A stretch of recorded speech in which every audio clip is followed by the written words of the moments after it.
Une inquiétude diffuse s'était installée en Charles bien avant qu'il ne prenne pleinement conscience de ce qui était en train de lui arriver, comme une tension sourde qui s'accumulait lentement et qui, à force d'être ignorée, avait fini par envahir tout son esprit jusqu'à ne plus lui laisser aucun espace de répit. Depuis le moment où il avait découvert cette convocation, quelque chose en lui s'était profondément dérégulé, non pas de manière brusque et spectaculaire, mais par une lente dégradation de son sang-froid, comme si chaque pensée revenait inlassablement vers cette seule réalité qu'il refusait d'accepter, tout en sachant qu'il ne pourrait pas y échapper. Lorsqu'il se retrouvait seul, le silence n'apaisait rien, bien au contraire, il amplifiait chaque crainte, chaque scénario possible, chaque conséquence qu'il imaginait sans parvenir à en maîtriser l'ampleur, au point que son propre esprit devenait une source d'angoisse permanente. À la ferme, alors qu'il tentait de se raccrocher à des gestes simples pour retrouver un semblant de normalité, la présence de Flore introduisait une forme de contraste entre ce qu'il montrait et ce qu'il ressentait réellement, car elle percevait sans difficulté que son attitude avait changé, que son regard fuyait, que son silence n'était pas un choix mais une incapacité à formuler ce qui le submergeait.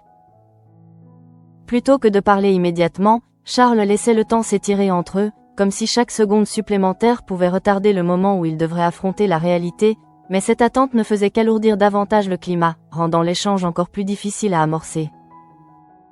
Dans cet état de tension contenue, ses pensées revenaient sans cesse au moment précis où tout avait basculé, lorsqu'au cabinet vétérinaire, il avait découvert ce courrier qui n'avait rien d'exceptionnel en apparence, mais qui portait en lui une annonce capable de bouleverser totalement sa situation. Le caractère administratif du document n'avait pas immédiatement éveillé son inquiétude, ce qui rendait la prise de conscience d'autant plus brutale lorsqu'il avait compris le contenu exact de la lettre, car l'information n'était pas seulement importante, elle était irréversible et engageait directement sa responsabilité dans une affaire qu'il aurait préféré ne jamais voir ressurgir. Être convoqué en tant que témoin au procès signifiait entrer officiellement dans un processus judiciaire dont il ne maîtrisait ni le rythme ni les conséquences, et cette perspective avait déclenché chez lui une réaction immédiate, une montée d'angoisse qui ne relevait plus simplement du stress, mais d'une véritable peur de perdre le contrôle. Face à cette situation, son premier réflexe avait été de chercher un appui, une présence capable de contenir ce débordement intérieur, ce qui l'avait conduit presque instinctivement à contacter Muriel, persuadé qu'elle pourrait lui apporter des réponses ou au moins une forme de stabilité. L'absence de réponse de Muriel, bien que circonstancielle, avait accentué son désarroi, car elle venait confirmer son impression d'être seul face à une situation qui le dépassait, le poussant à verbaliser son inquiétude à travers un message où transparaissait malgré lui une tension qu'il ne parvenait plus à dissimuler.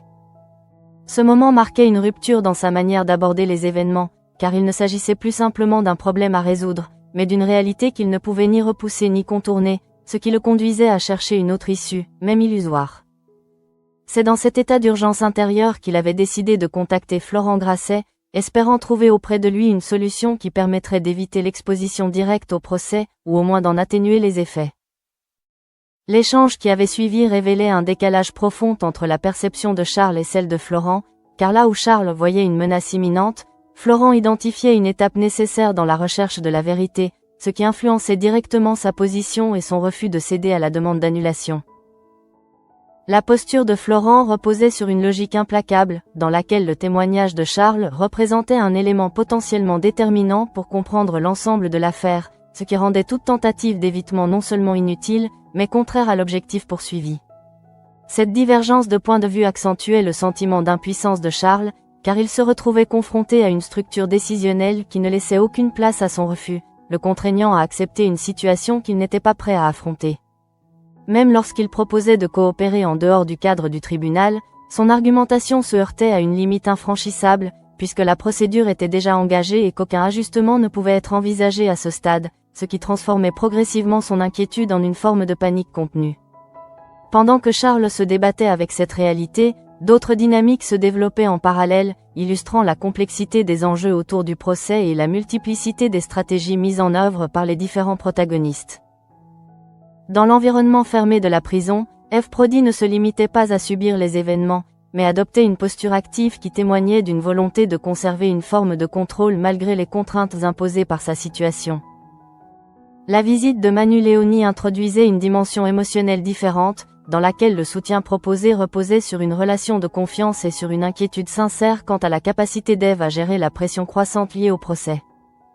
Cependant, une fois seul, Ève révélait une autre facette de son comportement, beaucoup plus calculatrice, en mettant en œuvre des actions précises qui s'inscrivaient dans une stratégie plus large, visant à influencer indirectement le déroulement des événements. Le choix d'utiliser un livre comme support pour dissimuler une lettre destinée à Alice Lombard n'était pas anodin, car il traduisait une volonté de contourner les contraintes du système carcéral tout en maintenant un lien actif avec l'extérieur, ce qui suggérait l'existence d'un plan structuré. Ce type d'initiative renforçait l'idée que le procès ne serait pas seulement un affrontement juridique, mais également le point de convergence de multiples stratégies individuelles, chacune visant à orienter l'issue en fonction d'intérêts parfois opposés. Parallèlement, sur le plan personnel, la situation de Johanna Lemeur illustrait une autre forme de rupture, moins liée au procès lui-même qu'à ses répercussions indirectes sur les relations humaines, notamment à travers la question de la confiance et des engagements. Son départ du domicile partagé avec Yann s'inscrivait dans une démarche réfléchie, où la décision de partir résultait d'une accumulation de désaccords et de déceptions, rendant toute tentative de reconstruction impossible dans l'état actuel de leur relation. Le fait de s'installer seul dans un nouvel appartement ne constituait pas uniquement un changement matériel, mais également une affirmation de son indépendance, marquant une volonté claire de redéfinir ses priorités sans compromis. Dans un autre registre, la situation de la famille Perrault révélait les conséquences concrètes de manipulations moins visibles, mais tout aussi destructrices, notamment à travers le rôle joué par Inès dans leur projet immobilier. Ce qui avait été présenté comme une opportunité stable et avantageuse se transformait progressivement en une source d'incertitude, les informations contradictoires venant fragiliser la confiance qu'ils avaient accordée au processus. L'attente d'une confirmation définitive, loin de les rassurer, les maintenait dans un état de dépendance vis-à-vis d'une situation qu'ils ne contrôlaient pas, sans qu'ils réalisent encore pleinement l'ampleur du piège dans lequel ils étaient en train de tomber. Ainsi, à travers ces différentes trajectoires, une même tension se dessinait, reliant des situations en apparence distinctes autour d'un point central, le procès à venir, qui agissait comme un catalyseur, révélant les fragilités, les stratégies et les conflits latents de chacun. Dans ce contexte, Charles apparaissait comme l'un des éléments les plus vulnérables de cet ensemble, car il ne disposait ni de la distance stratégique d'un Florent, ni de la capacité de manipulation d'une Ève, ce qui le plaçait dans une position particulièrement exposée face à une réalité qu'il ne pouvait plus ignorer. La tension qui s'était installée en Charles ne se dissipait pas avec le temps, bien au contraire, elle semblait s'enraciner plus profondément à mesure que la réalité du procès se précisait, transformant chaque moment de calme apparent en une attente insupportable, comme si l'échéance approchait inexorablement sans qu'il puisse ralentir son avancée. Lorsqu'il finit par obtenir une réponse de Muriel, ce ne fut pas immédiatement un soulagement complet, car l'inquiétude qu'il portait en lui avait déjà atteint un niveau tel qu'aucune parole ne pouvait l'effacer totalement, même si la présence de Muriel introduisait une forme de structure dans un chaos émotionnel qui menaçait de le submerger. Muriel, en prenant connaissance de la situation, adopta une posture à la fois ferme et rassurante, cherchant à recentrer Charles sur des éléments concrets plutôt que sur les projections anxiogènes qui l'envahissaient, en lui expliquant que la préparation serait essentielle pour éviter qu'il ne perde pied face aux questions qui lui seraient posées. Elle ne minimisait pas la difficulté de l'épreuve, mais elle refusait de laisser Charles s'enfermer dans une spirale de panique, ce qui l'amenait à lui proposer une approche progressive, fondée sur la compréhension des faits, l'anticipation des interrogatoires et la construction d'un discours cohérent, capable de résister à la pression du tribunal. Malgré cette tentative d'encadrement, Charles restait fragile, oscillant entre la volonté de coopérer et le désir irrépressible de fuir une situation qui lui semblait trop lourde à porter, ce qui se traduisait par une instabilité dans son comportement, révélatrice d'un conflit intérieur non résolu. Dans le même temps, cette conversation n'était pas restée totalement confidentielle, puisque Boris, témoin involontaire d'une partie de l'échange, percevait à travers les mots échangés une tension inhabituelle, ce qui éveillait chez lui une curiosité mêlée d'inquiétude quant à ce qui se jouait réellement. Le fait que Charles soit impliqué dans une procédure judiciaire aussi sensible introduisait une nouvelle dimension dans les relations entre les personnages, car cette situation, bien que personnelle en apparence, avait des répercussions potentielles sur un cercle beaucoup plus large. Parallèlement, Florent Grasset poursuivait son travail avec une détermination qui ne laissait aucune place au doute, considérant que l'affaire ne devait pas être traitée de manière superficielle, mais au contraire approfondie jusqu'à ce que toutes les zones d'ombre soient éclaircies. Lorsqu'il accorda une interview à Mark Moore, son discours s'inscrivait dans cette logique, remettant en question les conclusions hâtives de l'enquête et dénonçant une tendance à désigner un coupable idéal sans explorer suffisamment les autres pistes. En défendant publiquement Nathalie Jiménez, Florent assumait une position risquée, car elle pouvait être perçue comme une opposition directe aux institutions, mais il considérait que la recherche de la vérité justifiait pleinement cette prise de position. Ce positionnement renforçait indirectement la pression sur Charles, puisque son témoignage devenait d'autant plus crucial dans un contexte où chaque élément pouvait contribuer à réorienter l'affaire, ce qui accentuait son sentiment d'être pris dans un engrenage qui le dépassait. Pendant ce temps, dans un autre registre émotionnel, la relation entre Pablo, Noura et Salomé continuait d'évoluer dans une zone de tension morale, où les sentiments et les actes entraient en contradiction avec les engagements pris. Lorsque Salomé confia à Clara qu'elle avait de nouveau cédé à ses sentiments pour Pablo, cette révélation mettait en lumière une dynamique complexe, dans laquelle le désir de préserver une relation coexistait avec une réalité fondée sur le mensonge. L'idée selon laquelle l'absence de connaissance de Noura pourrait justifier la situation révélait une tentative de rationalisation, permettant à Salomé de maintenir un équilibre fragile entre culpabilité et attachement, sans toutefois résoudre le problème de fond. Dans cette configuration, Pablo se retrouvait lui aussi confronté à une contradiction intérieure, car il ne s'imaginait pas capable de tromper ou de mentir, et pourtant ses actions contredisaient cette image qu'il avait de lui-même, ce qui créait une tension psychologique susceptible d'évoluer vers un conflit plus ouvert. Pendant que ces relations se compliquaient, la situation de la famille Perrault basculait progressivement d'une attente confiante à une désillusion profonde, révélant les conséquences concrètes des manipulations orchestrées par Inès. L'appel d'Inès, présenté comme une simple clarification administrative, introduisait en réalité une rupture brutale dans leur projet, en annonçant que l'appartement qu'ils pensaient obtenir avait déjà été reloué, ce qui remettait en cause l'ensemble de leur organisation. La proposition d'un nouveau logement, situé à Béziers plutôt qu'à Montpellier, constituait une alternative qui ne correspondait pas à leurs attentes, tant en termes de localisation que de projet de vie, ce qui transformait cette solution en un compromis difficilement acceptable.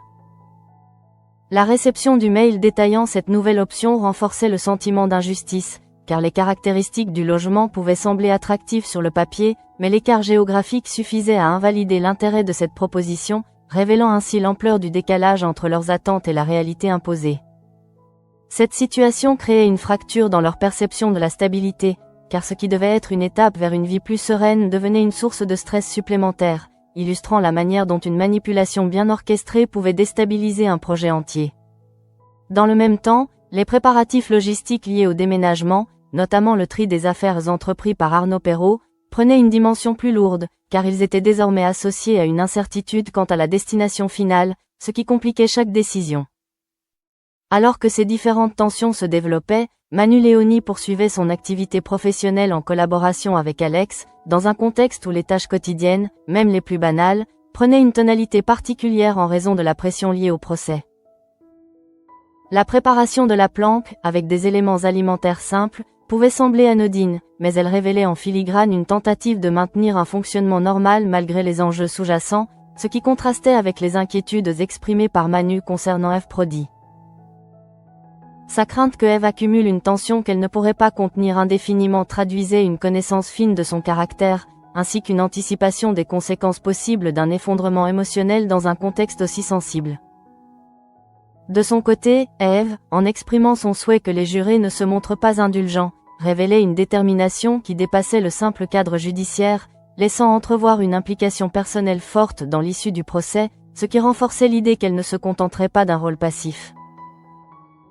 Ainsi, l'ensemble de ces trajectoires convergentes dessinait un paysage narratif marqué par l'intensification des tensions, où chaque personnage, à sa manière, se préparait à affronter les conséquences d'un événement central, le procès, qui agissait comme un point de cristallisation des conflits et des enjeux. L'évolution de la situation ne laissait plus aucun espace au doute, car à mesure que les heures passaient, chaque personnage se retrouvait confronté à des conséquences de plus en plus concrètes, transformant les inquiétudes abstraites en réalités tangibles, difficiles à ignorer ou à minimiser. Pour Charles, cette progression se manifestait par une montée progressive de la tension, non pas sous forme d'explosion visible, mais à travers une fatigue nerveuse qui s'accumulait et qui altérait sa capacité à raisonner avec clarté, donnant à chaque nouvelle information une intensité disproportionnée. La perspective du procès ne se limitait plus à une date à venir, elle s'inscrivait désormais dans son quotidien, influençant chacune de ses décisions, chaque interaction, chaque moment de solitude où son esprit revenait inlassablement vers ce qu'il allait devoir affronter.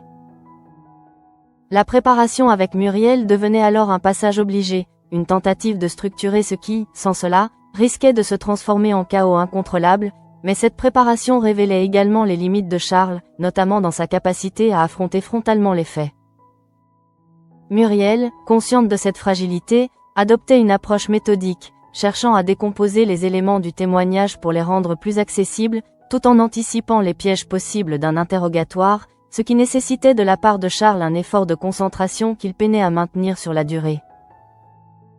Chaque question posée dans ce cadre simulé faisait émerger chez lui des hésitations, des silences, des reformulations maladroites qui traduisaient une difficulté à stabiliser son discours, renforçant l'impression qu'il pourrait facilement perdre pied face à la pression réelle du tribunal. Cette instabilité n'échappait pas à Muriel, qui comprenait que le problème n'était pas seulement technique, mais profondément émotionnel, lié à une peur de s'exposer, de dire quelque chose qui pourrait avoir des conséquences imprévues, ou de révéler involontairement des éléments qu'il préférait garder enfouis. Dans le même temps, le contexte extérieur continuait d'évoluer, contribuant à amplifier cette pression par des éléments qui échappaient totalement au contrôle de Charles. L'intervention médiatique de Florent Grasset commençait à produire ses effets, en attirant l'attention sur l'affaire et en relançant le débat autour de la culpabilité de Nathalie Jiménez, ce qui introduisait une dimension publique à une situation déjà difficile. Le fait que l'enquête soit présentée comme incomplète ou orientée renforçait l'idée que le procès pourrait prendre une tournure imprévisible, augmentant ainsi les enjeux pour tous les témoins impliqués, y compris Charles. Cette exposition médiatique créait un climat dans lequel chaque détail prenait une importance accrue, chaque témoignage devenant potentiellement déterminant dans la perception globale de l'affaire, ce qui accentuait encore le sentiment de responsabilité pesant sur Charles. Parallèlement, les manœuvres de F. Prodi continuaient de se déployer dans l'ombre, sans attirer immédiatement l'attention, mais avec une précision qui témoignait d'une intention claire de peser sur le déroulement des événements. La lettre destinée à Alice Lombard n'était pas un acte isolé, mais s'inscrivait dans une logique plus large, suggérant que Eve cherchait à activer des relais extérieurs capables d'intervenir indirectement dans l'affaire. Cette stratégie, fondée sur la discrétion et la manipulation, contrastait fortement avec la position de Charles, qui subissait les événements sans disposer des moyens de les influencer, ce qui accentuait le déséquilibre entre les différents protagonistes. Dans un registre différent, mais tout aussi révélateur des tensions en cours, la situation sentimentale autour de Pablo, Noura et Salomé continuait de se complexifier, traduisant une incapacité à faire des choix clairs face à des émotions contradictoires.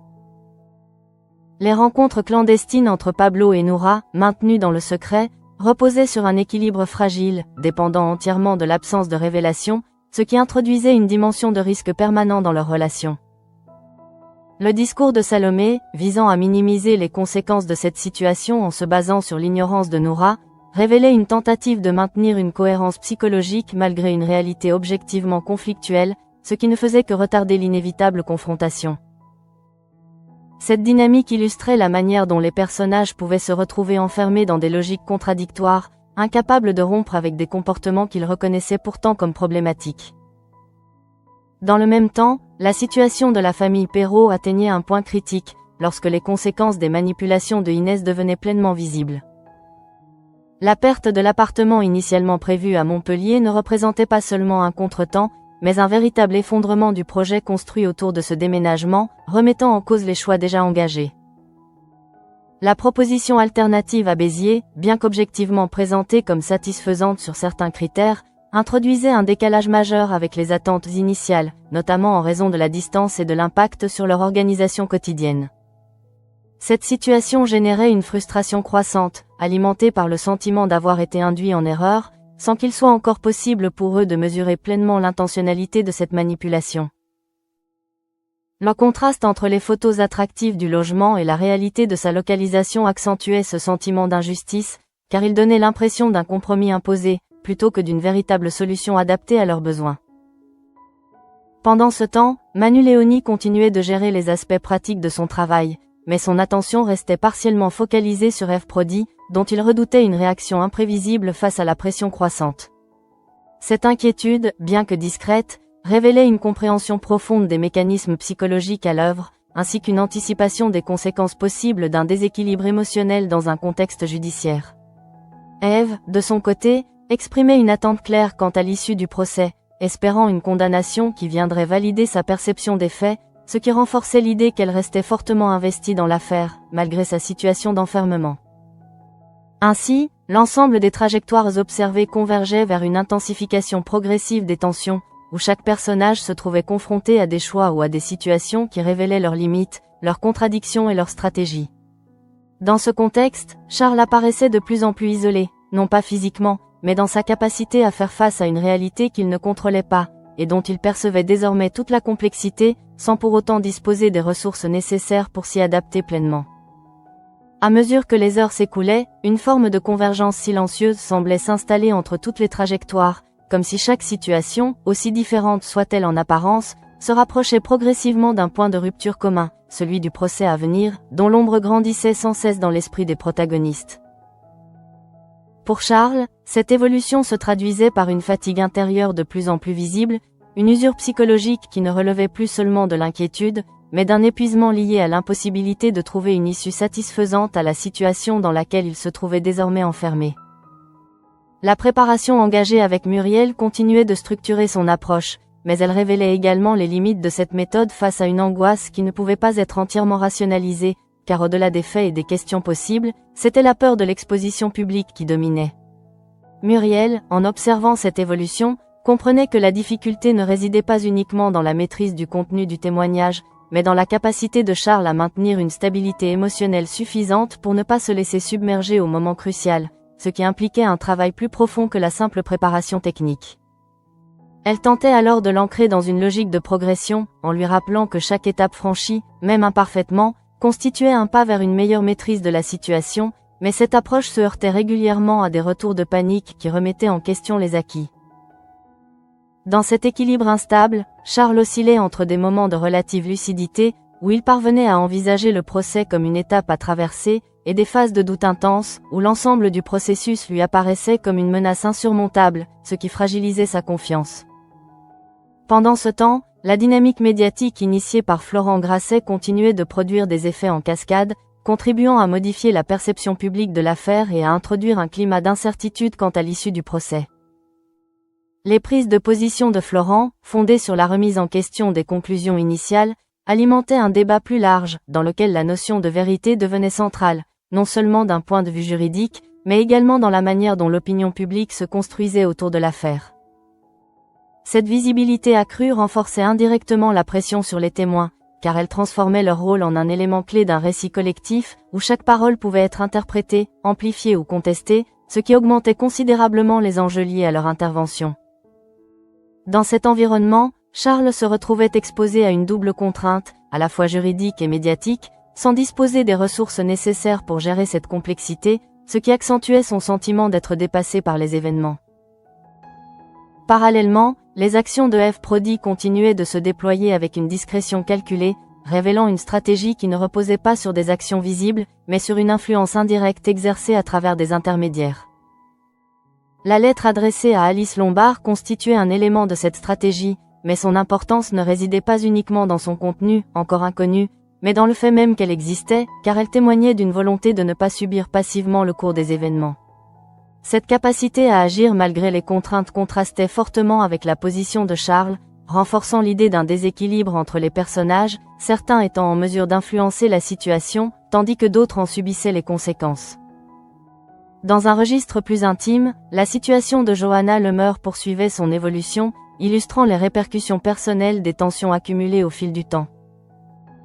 Son installation dans un nouvel appartement marquait une étape concrète dans la rupture avec Ian Cross, mais cette décision, bien que réfléchie, ne se faisait pas sans une forme de mélancolie liée à la fin d'une relation qui avait compté.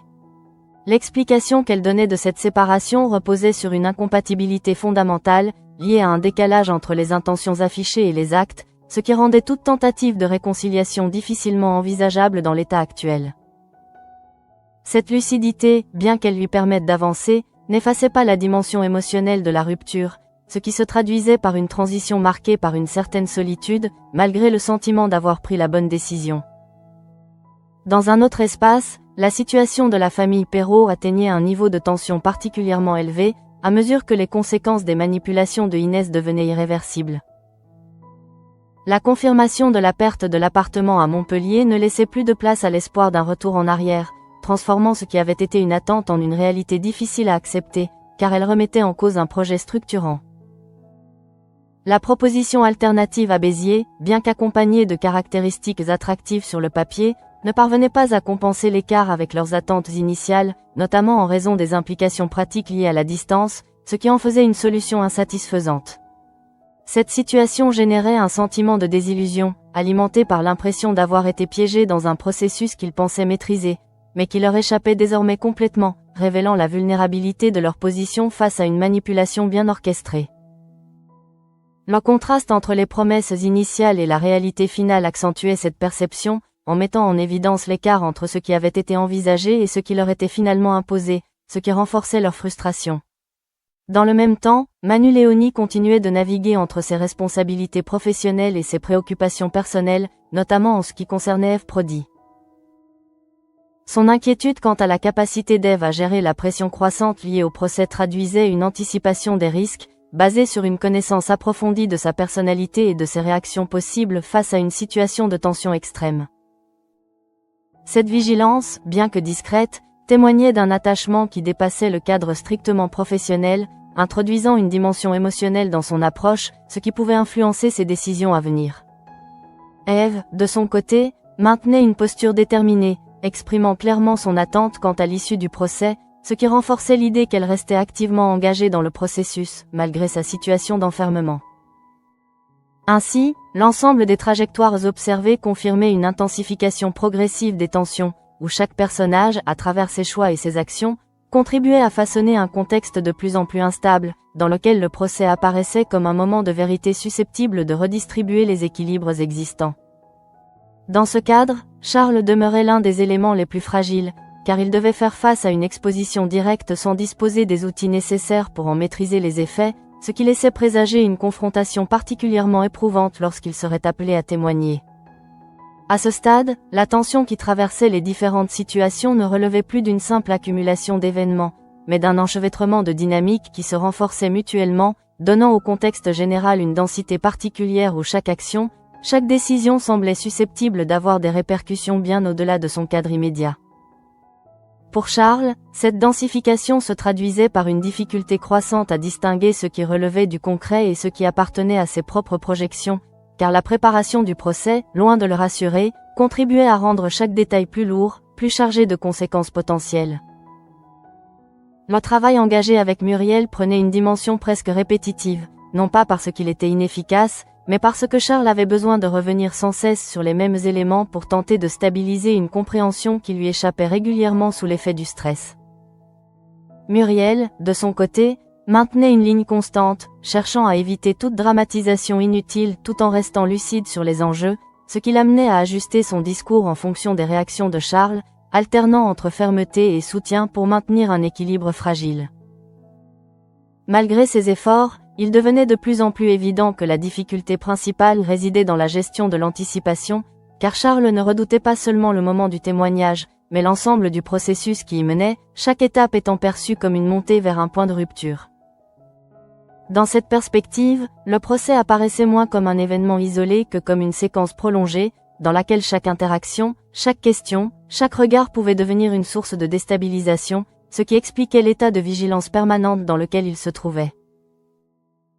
Pendant ce temps, l'environnement extérieur continuait d'alimenter cette tension, notamment à travers la visibilité croissante de l'affaire, amplifiée par les prises de position de Florent Grasset, qui poursuivait son engagement avec une constance qui ne laissait aucune place au compromis. En défendant publiquement Nathalie Jiménez, Florent ne se contentait pas de remplir son rôle d'avocat, il contribuait activement à redéfinir les contours du débat, en insistant sur la nécessité d'explorer toutes les pistes et de ne pas se satisfaire d'une conclusion simplifiée. Cette posture, bien que cohérente avec sa vision de la justice, introduisait une incertitude supplémentaire dans l'affaire, car elle ouvrait la possibilité d'un renversement de perspective, dans lequel les responsabilités pourraient être redistribuées. Pour Charles, cette incertitude constituait une source d'angoisse supplémentaire, car elle signifiait que son témoignage pourrait être utilisé dans des directions qu'il ne maîtrisait pas, renforçant son impression d'être un élément d'un mécanisme complexe qui lui échappait totalement. Dans un autre registre, les actions de Eve Prodi continuaient de produire des effets invisibles mais significatifs, témoignant d'une stratégie fondée sur la patience et la précision. La transmission de la lettre à Alice Lombard s'inscrivait dans une logique de communication indirecte, permettant à Ève de maintenir une influence malgré les contraintes de son environnement, ce qui suggérait une anticipation des événements à venir. Cette capacité à agir en amont du procès renforçait l'idée que certaines décisions importantes se jouaient en dehors du cadre officiel, dans des espaces où les règles étaient moins visibles, mais tout aussi déterminantes. Par contraste, la position de Charles apparaissait de plus en plus passive, non pas par manque de volonté, mais par absence de levier d'action, ce qui accentuait le déséquilibre entre les différents acteurs de l'affaire. Dans le même temps, les tensions au sein de la famille Perrault atteignaient un niveau où la déception initiale se transformait progressivement en une prise de conscience plus large des implications de la situation. La perte de l'appartement à Montpellier n'était plus seulement vécue comme un échec ponctuel, mais comme la remise en question d'un projet de vie, ce qui introduisait une dimension émotionnelle plus profonde dans leur réaction. La proposition à Béziers, malgré ses aspects positifs, ne parvenait pas à compenser ce sentiment de perte, car elle impliquait un changement de cadre qui affectait directement leurs repères et leur organisation, rendant difficile toute projection positive. Cette situation révélait également la fragilité des équilibres construits autour de décisions externes, mettant en évidence la dépendance à des acteurs comme Inès, dont les actions pouvaient redéfinir entièrement une trajectoire. Dans un registre plus intime, les relations entre Pablo, Noura et Salomé continuaient d'évoluer dans une zone de tension, où les choix individuels entraient en contradiction avec les engagements, créant un climat propice à une rupture future. La répétition des rencontres secrètes contribuait à renforcer l'intensité émotionnelle, mais elle augmentait également le risque de révélation, ce qui introduisait une dimension de fragilité dans cette relation. La manière dont Salomé justifiait la situation, en s'appuyant sur l'absence de souffrance immédiate de Noura, traduisait une tentative de maintien d'un équilibre instable, qui ne pouvait être durable à long terme. Dans le même temps, Manu Léoni poursuivait son activité avec une attention partagée entre ses responsabilités professionnelles et ses préoccupations personnelles, notamment en ce qui concernait Ève Prody. Son inquiétude quant à une possible accumulation de tensions chez Ève révélait une anticipation des risques, fondée sur une connaissance fine de son comportement, ce qui introduisait une dimension préventive dans son approche.